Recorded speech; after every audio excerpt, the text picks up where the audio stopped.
মাগুরায় নির্যাতনের শিকার শিশুটি মারা গেছে। ইন্না লিল্লাহি ওয়া ইন্না ইলাইহি রাজিউন। প্রধান উপদেষ্টা গভীর শোক প্রকাশ করেছেন। আসামিদের দ্রুত বিচারের আওতায় নিয়ে আসার নির্দেশ দিয়েছেন তিনি। এই কারণে করছি যে এমন শাস্তি দেন যাতে ওরা জীবনে বাইরে না। আইনের ঘরে দিয়েছি, আইনের মাধ্যমে যা করবে, তাছাড়া তো আমি কিছু করতে পারবো না। আসসালামু আলাইকুম সম্মানিত দর্শক, গুরুত্বপূর্ণ কিছু ভিডিও আপনাদের মাঝে শেয়ার করব, যে ভিডিওগুলো দেখলে রীতিমতো অবাক হবেন। চাঞ্চল্যকর অবস্থা সৃষ্টি হয়েছে। আসিয়ার সাথে কি হয়েছিল এবং সেখানে কি ঘটেছিল, আসিয়ার চোখ মিলে কি বলেছে এবং স্থানীয় ব্যক্তিরা কি বলেছে, আসিয়ার মা কি বলেছে, আসিয়ার বাবা যে কান্না আর্তনাদ করে চিৎকার করে যে বর্ণনাগুলো দিচ্ছে, এবং আসিয়ার বাবা প্রতিবন্ধী, সে কিন্তু ইতিমধ্যে সেটার জন্য দুঃখ প্রকাশ করছে, যেভাবে তিনি কষ্ট পেয়ে চিৎকার করছেন। সব বিষয়ে আপনাদের কাছে আপডেট জানাবো, না টেনে লাইক করে শেষ পর্যন্ত দেখতে থাকুন। কিন্তু সে দূরে থেকে উনি রেহাই পেয়ে গেছে, ওনার দূরে ছেলে নেশা করে দূরে গেল। আর এই কারণে করছি যে এমন শাস্তি দেন যাতে ওরা জীবনে বাইরে না। আসিয়ার সাথে একজন নয়, 3 জন মানুষ ওই অমানবিকভাবে নির্যাতন চালিয়েছে আসিয়ার উপর। দেখুন এবার হাসপাতালের ভিতর থেকেই কাঁদতে কাঁদতে কে বলছে আসিয়ার মা। ভিউয়ার্স, এ বিষয়ে জানতে সম্পূর্ণ ভিডিওটি দেখে সঙ্গেই থাকুন। মনের অবস্থা তো ভালো না, এখনো জ্ঞান ফিরি নেই। এই যে সাহেবের কাছে জিজ্ঞান, এখনো জ্ঞান ফিরি নেই। 3টে আর কি রিপোর্টে বেশ কদিন ধরেই সোশ্যাল মিডিয়ায় আসিয়ার ঘটনা নিয়ে চলছে অনেক বেশি আলোচনা সমালোচনা। তবে আসিয়ার সাথে যে ঘটনাটি ঘটেছে সত্যি ন্যাক্কারজনক ঘটনা। এমন ঘটনা ইতিহাস হয়ে থাকবে বাংলাদেশের মধ্যে। তার কারণ আসিয়ার বয়স মাত্র 8 বছর। এই 8 বছরের বাচ্চার সাথে সত্যি এই অমানবিক কাজ করার জন্য মোটেও ঠিক হয়নি। আসিয়ার মা কান্না করতে করতে হাসপাতালের মধ্য থেকে কথাগুলো বলছিলেন শুধু আমার মেয়ের জামাই আসিয়ার সাথে এমন কাজ করেনি, তার সাথে আরো 2 জন ছিল। তারা হলো তার মেয়ের শ্বশুর এবং কি তার মেয়ের জামাইয়ের ভাই। তারা মূলত 3 জনই পুরুষ থাকে বাড়িতে, আর সবাই নেশাগ্রস্ত অবস্থায় থাকে। উনি রেহাই পেয়ে গেছে, ওনার দূরে ছেলে নেশা করে দূরে গেল। এ সময় আসিয়ার মা কান্না করতে করতে বলেন, আমার মেয়ে কখনো এখানে বিয়ে বসতে চায়নি। আমি জোর করে তাকে বাধ্য করে সেখানে বিয়ে দিয়েছিলাম, কারণ আমাদের তো অভাবের সংসার ছিল। 4টা ছেলে মেয়ে নিয়ে আমাদের চলা অনেক কষ্ট হয়ে যাচ্ছিল। কষ্টটা এখন আমারই লাগতেছে যে আমি জোর করে দিচ্ছি। তখন পাশে থাকা ডাক্তার তাকে আবারও প্রশ্ন করেন, আচ্ছা আপনাদের আয়ের উৎস কি, আপনারা চলেন কিভাবে? এমন প্রশ্নের জবাবে আসিয়ার মা বলেন, আমাদের আয়ের উৎস বলতে আগে আসিয়ার বাবা ইনকাম করত, কিন্তু গত 9 মাস ধরে সে বাক প্রতিবন্ধী হয়ে বাড়িতেই আছে, কোনো কাজকাম করতে পারে না। নিজের খেয়ালও সে ঠিক মতো রাখতে পারে না। আমার সংসার আমার ভাই দেখে। অনেক কষ্টে আমাদেরকে দিন পার করতে হয়, তাই সংসারের সদস্য বেশি হয়। চাইছিলাম অল্প বয়সে মেয়েকে বিয়ে দিয়ে মেয়ে যেন ভালো থাকে, সেই জন্যই ওই পরিবারে বিয়ে দিয়েছিল। কিন্তু এমন ঘটনা ঘটবে তার মেয়ের সাথে, সেটা কখনোই সে ভাবতে পারেনি। তাই তো কান্না করতে করতে সর্বশেষ তিনি বলেন, আমি ওইসব নরপশুদের এমন শাস্তি চাই যে শাস্তি দেখে ভবিষ্যতে আর কোনো মানুষ যেন এমন কাজ না করতে পারে। প্রিয় দর্শক, আসিয়ার ঘটনা তো পুরো বাংলাদেশ জুড়েই এখন জানি। আসিয়ার সাথে যে অমানবিক নির্যাতনটা করা হয়েছে, ওই নরপশুদের কেমন শাস্তি হওয়া উচিত বলে আপনি মনে করেন? অবশ্যই কমেন্ট করে জানাবেন আমাদের কমেন্ট বক্সে। মাথায় সমস্যা, বুকে এলো আর কি কেবল একটা অপারেশন করেছে। মাগুরায় নির্যাতনের শিকার শিশুটি মারা গেছে। ইন্না লিল্লাহি ওয়া ইন্না ইলাইহি রাজিউন। প্রধান উপদেষ্টা গভীর শোক প্রকাশ করেছেন। আসামিদের দ্রুত বিচারের আওতায় নিয়ে আসার নির্দেশ দিয়েছেন তিনি। শিশুটির মৃত্যুর তথ্য প্রেস বিজ্ঞপ্তির মাধ্যমে নিশ্চিত করেছে আইএসপিআর। জানায় দুপুর 1টার দিকে ঢাকার সম্মিলিত সামরিক হাসপাতালে চিকিৎসাধীন অবস্থায় শেষ নিঃশ্বাস ত্যাগ করে শিশুটি। আজ সকালেও 3বার কার্ডিয়াক অ্যারেস্ট হয়। 2বার স্থিতিশীল করা গেলেও 3য়বার আর হৃদস্পন্দন ফিরে আসেনি। গত 8 মার্চ শিশুটিকে সংকটাপন্ন অবস্থায় ঢাকা সিএমএইচে ভর্তি করা হয়। বোনের বাড়িতে বেড়াতে গিয়ে গত 6 মার্চ শিশুটি ধর্ষণের শিকার হয়। এই অভিযোগে মামলা করেন তার মা। মামলায় শিশুটির বোনের শ্বশুর, ভগ্নিপতি, শাশুড়ি ও ভাসুরকে গ্রেফতারের পর রিমান্ডে নেওয়া হয়েছে। বাংলাদেশ সেনাবাহিনী শিশুটির বিদেহী আত্মার মাগফিরাত কামনার পাশাপাশি শোক সন্তপ্ত পরিবারের প্রতি গভীর সমবেদনা জানিয়েছে।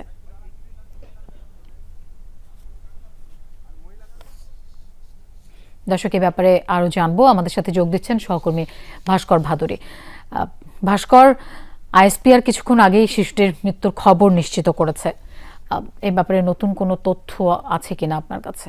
লোপা, প্রথমে মাগুরা জেলা হাসপাতাল, তার পরবর্তীতে ফরিদপুর জেলা হাসপাতাল, তারপরে ঢাকা মেডিকেল কলেজ হাসপাতাল এবং সবশেষ সিএমএইচে সম্মিলিত সামরিক বাহিনীর যে হাসপাতাল রয়েছে সেখানে দেশের বিশেষজ্ঞ চিকিৎসকরা দেশের সর্বোচ্চ চিকিৎসাটা দিয়েও 8 বছরের আসিয়াকে কিন্তু বাঁচানো সম্ভব হয়নি।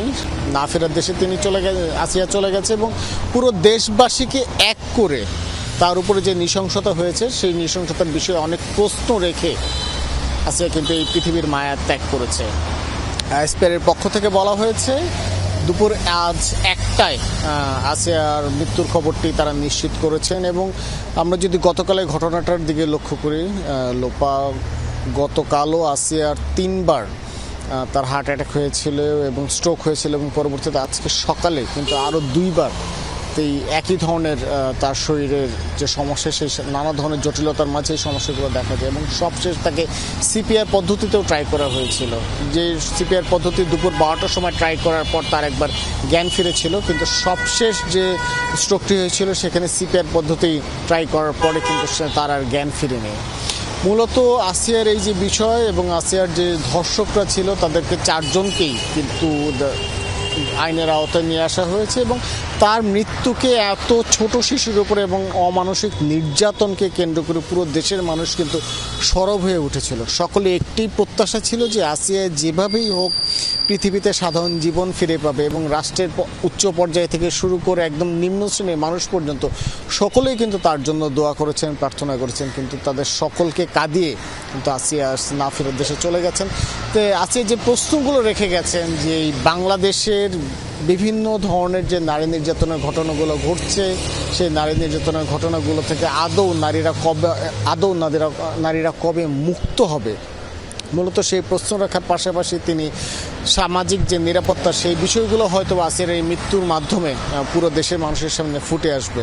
এবং তার পাশাপাশি একটি বিষয় উল্লেখ করতে চাচ্ছি যে চিকিৎসা ব্যবস্থার কথা যদি বলি, যে আমি শুরুতে যেটা বলছিলাম যে মোট 4টি হাসপাতাল, প্রথমে মাগুরা, তারপর ফরিদপুর এবং তার পরবর্তীতে ঢাকা মেডিকেল কলেজ এবং সবশেষ সিএমএইচ হাসপাতালে সবভাবেই কিন্তু চেষ্টা করা হয়েছে আসিয়াকে যতদূর সম্ভব স্বাভাবিক জীবনে সুস্থ করে ফিরিয়ে নিয়ে আসার ফলে। কিন্তু আমরা যদি 6 দিন আগে চিকিৎসকরা যে কথাগুলো বলেছেন যে তার আসিয়ার শরীরের বিভিন্ন অংশই কিন্তু ক্ষতিগ্রস্ত হয়েছে, যার ফলে তাকে স্বাভাবিক জীবনে ফেরানোটা অনেকটাই কষ্টকর হয়ে যাচ্ছিল চিকিৎসকদের জন্য। লোপা। ভাস্কর, আপনাকে ধন্যবাদ আমাদের সাথে যোগ দেওয়ার জন্য। আমরা দেখতে পাচ্ছি মাগুরা থেকে আলিমুজ্জামান আলিম আমাদের সাথে এর মধ্যে যোগ দিয়েছেন। আলিম, খুবই দুঃখজনক একটি খবর আমরা জানতে পারলাম, শিশুটিকে আর বাঁচানোই গেল না।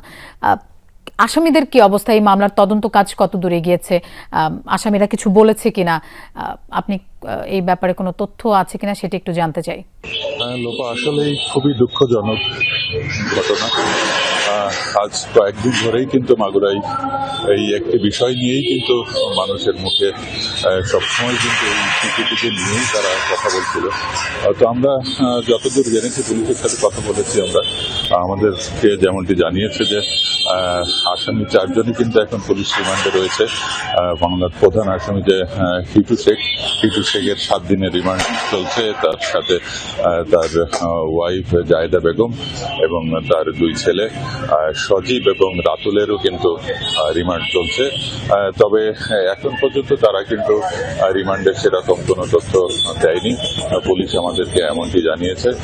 আর একটা বিষয় বলে রাখি যে গত 10 তারিখে কিন্তু আসামিদের যে 3 জন পুরুষ আসামি তাদের কিন্তু ডিএনএ স্যাম্পল কিন্তু নিয়েছে। আর এখন পর্যন্ত আসামিরা। দর্শক, সম্পূর্ণ ভিডিওটি দেখলেন, বুঝতে পেরেছেন ভিডিওটি গুরুত্বপূর্ণ। আসিয়ার সাথে যে ঘটনাটি ঘটেছে অবশ্যই সেটা আমরা দুঃখ ভরে চরম নিন্দা জানাচ্ছি। আমরা এই ঘটনাটি শোনার সাথে সাথে হৃদয় ক্ষত বিক্ষত হয়ে গিয়েছি। হৃদয় ক্ষত বিক্ষত নিয়ে আমরা এই ভিডিওটি বানাচ্ছি। আসিয়ার যে ঘটনা ঘটেছে এমন ঘটনা যেন আর বাংলাদেশে না ঘটে। পূর্বেও আরও অনেক ঘটনা ঘটেছে বড়দের সাথে, প্রাপ্তবয়স্ক নারীদের সাথে, কিন্তু এভাবে ছোট শিশুর সাথে অমানবিকতা ঘটবে এবং যে নিষ্পাপ অবুঝ শিশু, যে নিষ্পাপ, সে কিন্তু রব্বে কারিমের সবচেয়ে প্রিয় পাত্র হয়ে থাকে। কেননা আল্লাহ রাব্বুল আলামিন নিজ দায়িত্বে তাকে তদারকি করতে থাকেন। আর সেই অবস্থাতেই তাকে নরপশুরা এই অবস্থা করেছে। মহান রব্বে কারিমের কাছে আমরা বিচার দিলাম, অবশ্যই তিনি এটার সুষ্ঠু বিচার করবেন এবং বাংলাদেশের আইনে সর্বোচ্চ শাস্তি আমরা দাবি করছি। যেহেতু বাংলাদেশে আমরা বসবাস করি, 99% মুসলমান দেশ, এই জন্য আমরা চাই যে এই দেশে যেন কোরআন অনুযায়ী সে আইনে বাস্তবায়ন করে যেন ফাঁসি দেওয়া হয়। প্রিয় দর্শক, আজকের মতো বিদায় নিচ্ছি। আসসালামু আলাইকুম রহমতুল্লাহ।